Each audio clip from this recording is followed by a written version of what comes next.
Good morning all. നമ്മൾ ഇന്ന് discuss ചെയ്യാൻ പോകുന്നത് ലൈറ്റ് എമിറ്റിംഗ് ഡയോഡാണ്. എന്താണ് ലൈറ്റ് എമിറ്റിംഗ് ഡയോഡ് എന്ന് പറയുന്നത്? ലൈറ്റ് എമിറ്റിംഗ് ഡയോഡ് എന്ന് പറയുന്നത് ലൈറ്റിനെ എമിറ്റ് ചെയ്യുന്ന PN ജംഗ്ഷൻ ഡയോഡാണ് when it is forward biased. അതായത് എല്ലാ സെമി കണ്ടക്ടർ ഡയോഡ്സിലും ഇലക്ട്രോൺ ഹോൾ റീകോമ്പിനേഷൻ നടക്കുന്ന സമയത്ത് ഒരു എനർജി റിലീസ് ചെയ്യുന്നുണ്ട്. നോർമൽ ഡയോഡ്സിൽ അത് ഹീറ്റ് എനർജി ആയിരിക്കും, പക്ഷേ ലൈറ്റ് എമിറ്റിംഗ് ഡയോഡിൽ അത് ലൈറ്റ് എനർജി ആയിരിക്കും. അപ്പോൾ ഈ എമിറ്റഡ് ലൈറ്റ് വിസിബിൾ ആയിരിക്കാം, ഇൻവിസിബിൾ ആയിരിക്കാം. അതാണ് നമ്മൾ IR ആണെന്നുണ്ടെങ്കിൽ ഇൻവിസിബിൾ ആയിരിക്കും. അപ്പോൾ ദ എമൗണ്ട് ഓഫ് ലൈറ്റ് എന്ന് പറയുന്നത് എന്തിന് പ്രപ്പോർഷണലാണ്? ഇതുവഴി ഒഴുകുന്ന കറണ്ടിന് പ്രപ്പോർഷണലാണ്. ഫോർവേഡ് കറണ്ടിന് പ്രപ്പോർഷണൽ ആയിട്ടായിരിക്കും ഈ ലൈറ്റ് എന്ന് പറയുന്നത്. ദെൻ ഫോർവേഡ് കറണ്ട് കൂടുന്നതിനനുസരിച്ച് ലൈറ്റിന്റെ ഔട്ട്പുട്ട് എന്ത് ചെയ്യും? കൂടും. ഇതാണ് സിമ്പിൾ, LED സിമ്പിൾ. ഫോട്ടോ ഡയോഡിന്റെ ലൈറ്റ് ഇങ്ങോട്ട് വരുമായിരുന്നു, ജംഗ്ഷനിലേക്ക് വരുമായിരുന്നു. ഇത് ജംഗ്ഷനിൽ നിന്ന് പുറത്തേക്ക് പോകുന്നതാണ് സിമ്പിൾ. ദെൻ എന്താണ് ലൈറ്റ് എമിറ്റിംഗ് ഡയോഡിന്റെ വർക്കിംഗ് എന്ന് പറയുന്നത്? അതായത് ലൈറ്റ് എമിറ്റിംഗ് ഡയോഡ് വർക്ക് ചെയ്യുന്ന എപ്പോഴാണ്? ഫോർവേഡ് ബയാസിങ്ങിലാണ്. അപ്പോൾ ഫോർവേഡ് ബയാസ് ചെയ്തു, P2 പോസിറ്റീവ് N2 നെഗറ്റീവ് ചെയ്തു. അപ്പോൾ എന്താ സംഭവിക്കുന്നത്? ഇലക്ട്രോൺസും ഹോൾസും റീകമ്പൈൻ ചെയ്യും. N ടൈപ്പിലുള്ള ഇലക്ട്രോൺസും P ടൈപ്പിലുള്ള ഹോൾസും കൂടെ റീകമ്പൈൻ ചെയ്യും. ഇനി നമ്മൾ ശ്രദ്ധിച്ച് നോക്കിക്കേ, ഈ N ടൈപ്പ് സെമി കണ്ടക്ടറിൽ ഇലക്ട്രോൺസ് എവിടെയാണുള്ളത്? കണ്ടക്ഷൻ ബാൻഡിൽ. P ടൈപ്പ് സെമി കണ്ടക്ടറിൽ ഈ ഹോൾസ് എവിടെയാണുള്ളത്?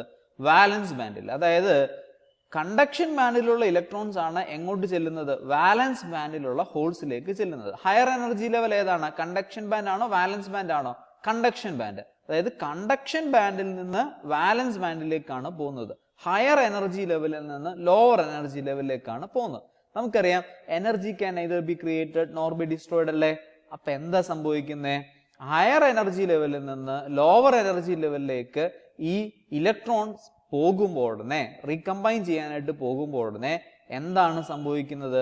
എക്സ്ട്രാ വരുന്ന എനർജി ഹീറ്റ് എനർജി ആയിട്ട് നോർമൽ ഡയോഡിൽ പോകും. എന്നാൽ ലൈറ്റ് എമിറ്റിംഗ് ഡയോഡിൽ അത് എന്തായി മാറും? ലൈറ്റ് എനർജി ആയിട്ട് അതിനെ കൺവേർട്ട് ചെയ്യും. അപ്പൊ ഇതാണ് അതിന്റെ പ്രത്യേകത. അപ്പൊ നമ്മൾ ഓർക്കേണ്ട ഒരു കാര്യം എന്താണെന്ന് വെച്ച് കഴിഞ്ഞാൽ N ടൈപ്പ് സെമി കണ്ടക്ടറിൽ എന്തുണ്ട്? ഇലക്ട്രോൺസ് ഉണ്ട്. അത് ഏത് ബാൻഡിലാണ്?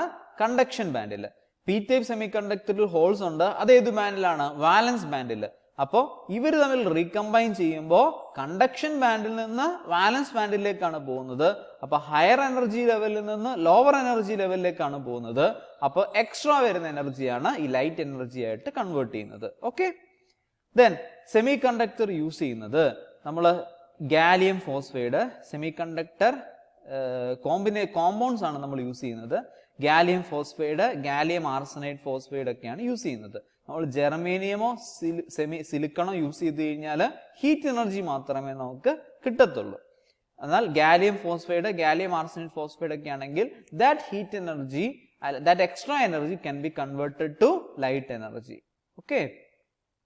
ദെൻ എമിറ്റ് ചെയ്യുന്ന ലൈറ്റ് ആരെയാണ്? ലൈറ്റിന്റെ കളർ ആരെ ഡിപ്പെൻഡ് ചെയ്യുന്നുണ്ട്? സെമി കണ്ടക്ടറിനെ ഡിപ്പെൻഡ് ചെയ്യുന്നുണ്ട്. ഉദാഹരണം പറഞ്ഞു കഴിഞ്ഞാൽ ഗാലിയം ആർസനൈഡ് ആണ് നമ്മൾ യൂസ് ചെയ്യുന്ന മെറ്റീരിയൽ എങ്കിൽ ഇൻഫ്രാറെഡ് ആയിരിക്കും. എന്ന് വെച്ചാൽ മീനിങ് എന്താണ്? നമുക്ക് ഇൻവിസിബിൾ ആയിരിക്കും ഇവിടെ. ദെൻ ഗാലിയം ആർസനൈഡ് ഫോസ്ഫൈഡ് ആണെന്നുണ്ടെങ്കിൽ റെഡ് അല്ലെങ്കിൽ യെല്ലോ ആയിരിക്കും. ഗാലിയം ഫോസ്ഫൈഡ് ആണെങ്കിൽ റെഡ് അല്ലെങ്കിൽ ഗ്രീൻ ആയിരിക്കും. ഗാലിയം നൈട്രേറ്റ് ആണെങ്കിൽ ബ്ലൂ ആയിരിക്കും. ദാറ്റ് മീൻസ് എമിറ്റ് ചെയ്യുന്ന ലൈറ്റിന്റെ കളർ ആരെയാണ് ഡിപ്പെൻഡ് ചെയ്യുന്നത്? ടൈപ്പ് ഓഫ് സെമി കണ്ടക്ടർ, അവിടെ യൂസ് ചെയ്യുന്ന സെമി കണ്ടക്ടർ മെറ്റീരിയലിനെയാണ് ഡിപ്പെൻഡ് ചെയ്യുന്നത്. ദെൻ LED ആപ്ലിക്കേഷൻസ് നമ്മൾ എവിടെ യൂസ് ചെയ്യുന്നുണ്ട്? 7 സെഗ്മെന്റിൽ യൂസ് ചെയ്യുന്നുണ്ട്.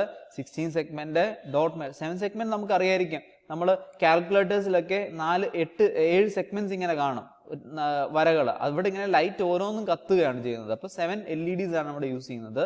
അതേപോലെ തന്നെ പവർ ഓൺ ഓഫ് കണ്ടീഷൻസിൽ, അത് പവർ ലെവൽ ഇൻഡിക്കേറ്റേഴ്സിൽ, സ്റ്റീരിയോ ആംപ്ലിഫയേഴ്സിൽ, ദെൻ ഒപ്റ്റിക്കൽ സ്വിച്ചിങ് ആപ്ലിക്കേഷൻസിൽ. ഒപ്റ്റിക്കൽ സ്വിച്ചിങ് നമുക്കറിയാം, ലേസറിന്റെ അകത്തൊക്കെയുള്ള ഒപ്റ്റിക്കൽ സ്വിച്ചിങ് ആപ്ലിക്കേഷൻസ്.